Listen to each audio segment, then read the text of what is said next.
Hi guys, welcome back to your on channel BST Warriors। जैसा कि हम लोगों ने अपने प्रीवियस वीडियो में देखा था कि चैप्टर 2 के प्रिंसिपल्स ऑफ मैनेजमेंट चैप्टर 2 हम लोग डिस्कस कर रहे थे, जिसमें हम लोगों ने हेनरी फ्योल के कुछ प्रिंसिपल्स को डील किया था प्रीवियस वीडियो में, जिसमें से नॉर्मली पार्ट 1 एंड पार्ट 2 को मिला करके हम लोगों ने 14 प्रिंसिपल्स ऑफ हेनरी फ्योल्स में से 5 प्रिंसिपल्स को डील कर लिया था। तो आज हम लोग देखने वाले हैं हेनरी फ्योल के प्रिंसिपल नंबर 6 को, जो कि है subordination of individual interest to general interest. अब ये subordination of individual interest to general interest का मीनिंग क्या है, इसका मतलब क्या है, तो हम लोग यहां से देखते आइए। जैसा कि फर्स्ट पॉइंट पर मैंने बता करके रखा है, priority to general interest over individual interest, यानी प्रायोरिटी क्या देना है, इंडिविजुअल इंटरेस्ट के ऊपर, यानी इंडिविजुअल इंटरेस्ट से ज्यादा प्रायोरिटी देना है जनरल इंटरेस्ट को। दैट मीन्स क्या, जो ऑर्गेनाइजेशन का गोल है, अपने गोल को साइड रखना है। सबसे पहला प्रायोरिटी क्या होना चाहिए, ऑर्गेनाइजेशनल गोल को, क्योंकि अगर ऑर्गेनाइजेशन डेवलप करेगा, प्रॉफिट अर्न करेगा, तो ही तो मेरा इंडिविजुअल इंटरेस्ट सेटिस्फाइड हो पाएगा, मेरा इंडिविजुअल नीड्स सेटिस्फाइड हो पाएगा।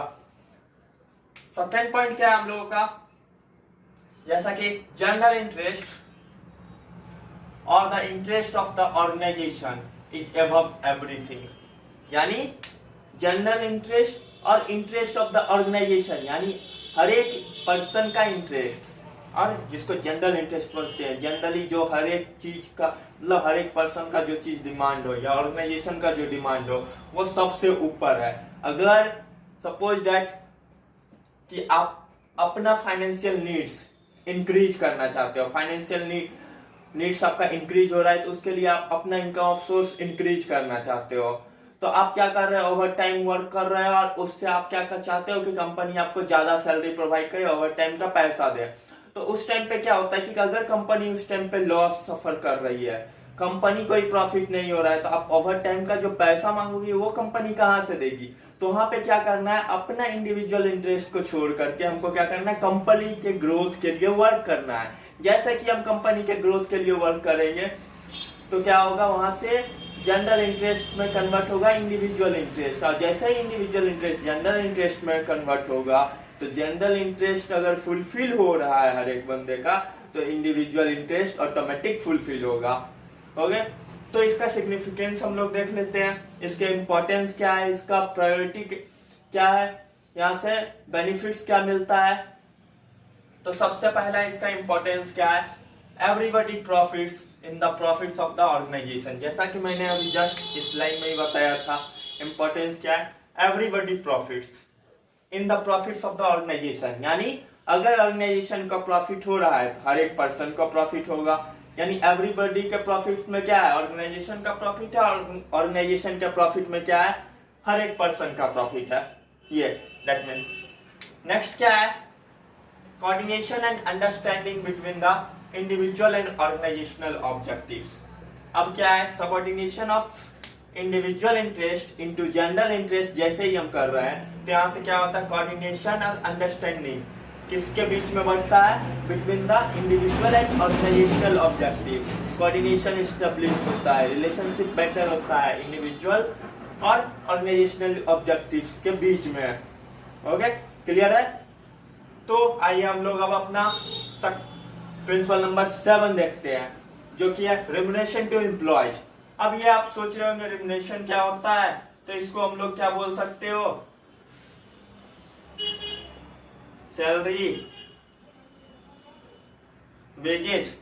अगर मंथली बेसिस पे आप वर्क कर रहे हो तो वो सैलरी हो गई, और डे टू डे बेसिस पे वर्क करके जो पैसा ले रहे हो वो वेजेज कहलाती है। जैसे एक वर्कर आज कोई कारपेंटर वर्क कर रहा है, तो उसका वर्किंग आवर जो है 10 से 6 वो काम किया, और उस पीरियड का यानी आज का वो पैसा लिया, तो वो उसके लिए वेजेज है। लेकिन अगर वो मंथली बेसिस पे काम कर रहा है, मंथ के एंड में पैसा लेगा, तो वो क्या कहलाएगी, सैलरी कहलाएगी।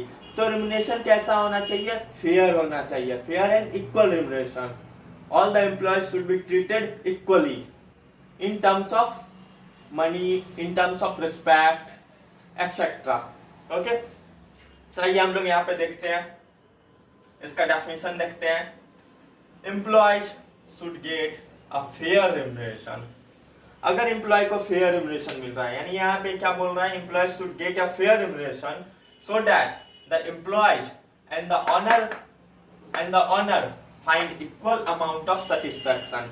अगर एम्प्लॉय को हम फेयर रेम्युनरेशन दे रहे हैं, फेयर ट्रीटमेंट उसके साथ कर रहे हैं, तो एम्प्लॉय के साथ साथ एम्प्लॉय को तो सेटिस्फैक्शन मिलेगा ही मिलेगा, लेकिन उसके साथ साथ किसको सेटिस्फैक्शन मिलेगा, ऑनर को, बिजनेस के ऑनर को, बिजनेस के मालिक को भी सेटिस्फैक्शन मिलेगा। अब आप लोग सोच रहे हो उसको सेटिस्फैक्शन कैसे मिलेगा, तो अगर आप फेयर ट्रीट कर रहे हो, फेयर रेम्युनरेशन पे कर रहे हो, तो एम्प्लॉय इफिशिएंट मैनर में, इफेक्टिव मैनर में, एनर्जेटिक मैनर में वर्क करेंगे। तो एनर्जेटिक मैनर में वर्क करेंगे, आप अच्छे से पैसे उसको दे रहे हो, तो क्या होगा, जैसे ही वो एनर्जेटिक मैनर में वर्क करेंगे तो आपको भी सेटिस्फैक्शन मिलेगा, आपका भी क्या होगा, आपको लगेगा कि हम जो पैसा प्रोवाइड कर रहे हैं उसका फुल यूटिलाइजेशन हो रहा है, full utilisation of resources available है यहाँ पे। ओके, जैसा कि अभी हम लोगों ने देखा था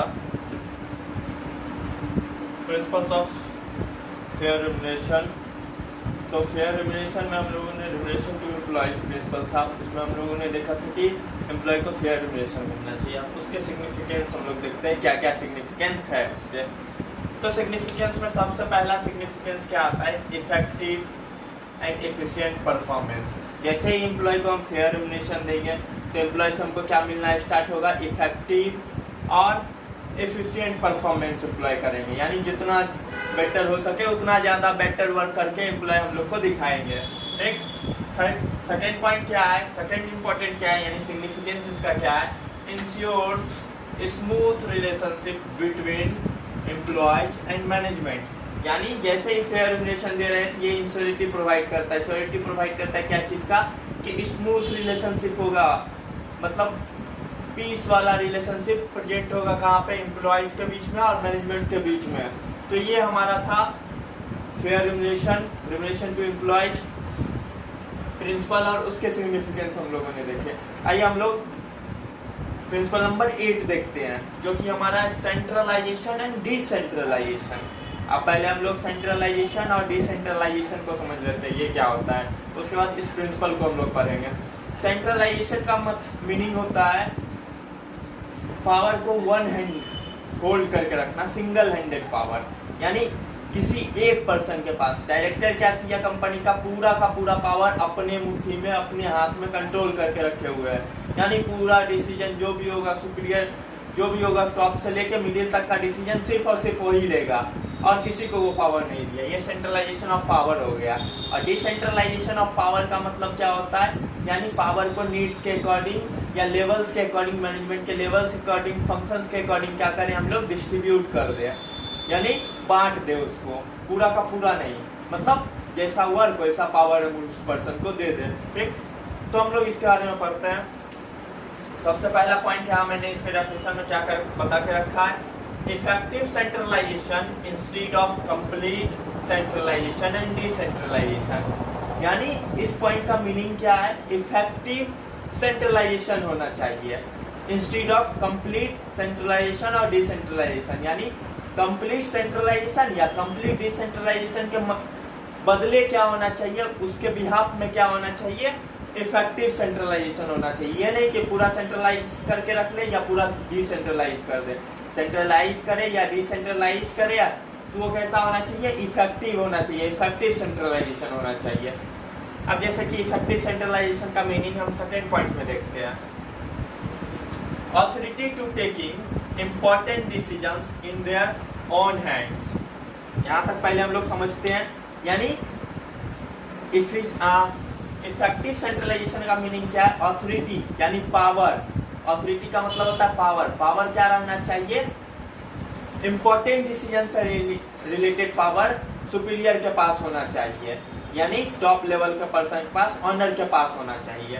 ठीक, वाइल आगे देखते हैं, while the authority to take daily decision should be delegated to the subordinates, यानी डेली का जो डिसीजन लेना है, डेली के जो वर्क है उनसे रिलेटेड जो डिसीजन लेना है वो हम लोग क्या करते हैं, डेलीगेट कर देना चाहिए।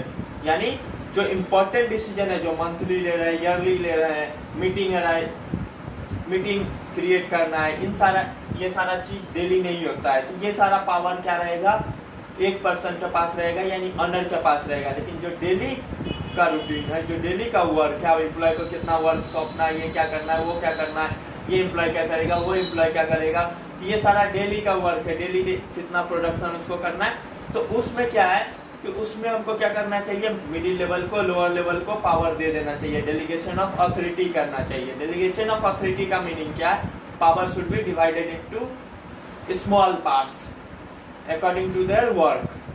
यानी पावर को क्या करना है, स्मॉल छोटे छोटे पार्ट्स में डिवाइड करके बांटना है वर्क के अकॉर्डिंग। ठीक, यहाँ तक क्लियर है। अब significance of centralisation and decentralisation. Centralisation and decentralisation का सिग्निफिकेंस हम लोग देखते हैं। सबसे पहला सिग्निफिकेंस क्या है, अगर हम सेंट्रलाइजेशन करते हैं तो डिसेंट्रलाइजेशन करते हैं वर्क के अकॉर्डिंग पावर को, तो इसका बेनिफिट्स क्या मिलेगा, बेटर एंड क्विक डिसीजन। यहाँ पे डिसीजन जो होगा वो बेटर होगा और क्विक होगा।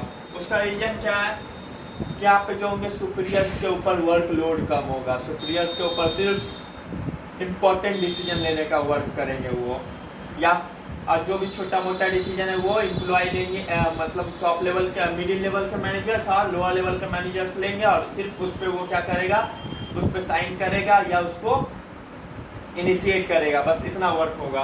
तो वर्कलोड कम होगा सुपीरियर का। दूसरा क्या होगा, जैसे ही वर्कलोड कम होगा सुपीरियर का, वहाँ पे डिसीजन जो होगा क्विक होगा और बेटर डिसीजन होगा। एक सेकेंड पॉइंट क्या है, decrease in the workload in the superior. Second point तो ये है कि decrease in the workload of the superiors, यानी सुपीरियर्स का वर्कलोड डिक्रीज होगा। और साथ ही साथ एक पॉइंट आप लोग ये लिख सकते हो, increase in the efficiency of the workers get motivation, worker gets motivation, यानी वर्कर्स क्या होंगे, मोटिवेट होंगे। यहाँ से वर्कर्स को मोटिवेशन मिलेगा, उनको ये लगेगा कि हमको इम्पोर्टेंस दिया जा रहा है ऑर्गेनाइजेशन के अंदर, हमको भी कुछ डिसीजन लेने का अधिकार मिला है। वो अपना इफेक्टिव और इफिशिएंट वर्क दिखाएंगे, यहाँ पे प्रेजेंट करेंगे। ठीक, तो ये 3 प्रिंसिपल्स आज के वीडियो में हम लोगों ने, आज के वीडियो में फिर से हम लोगों ने 3 प्रिंसिपल्स डील किए। यानी टोटल हम लोगों के कितने प्रिंसिपल्स हो गए, 8 प्रिंसिपल्स हम लोगों के टोटल डील हो चुके हैं। पार्ट 1, पार्ट 2 और पार्ट 3 जो आज की वीडियो है, इसको मिला करके यानी 8 प्रिंसिपल्स हम लोगों ने डील कर लिया है। अब बाकी के जो 6 रिमेनिंग प्रिंसिपल्स रह गए वो हम लोग अगले नेक्स्ट वीडियो में, जब भी मैं लेकर के आऊँगा अपना नेक्स्ट वीडियो, उसमें डील करेंगे। Okay guys, thank you for watching my video. Please like, share and subscribe my channel.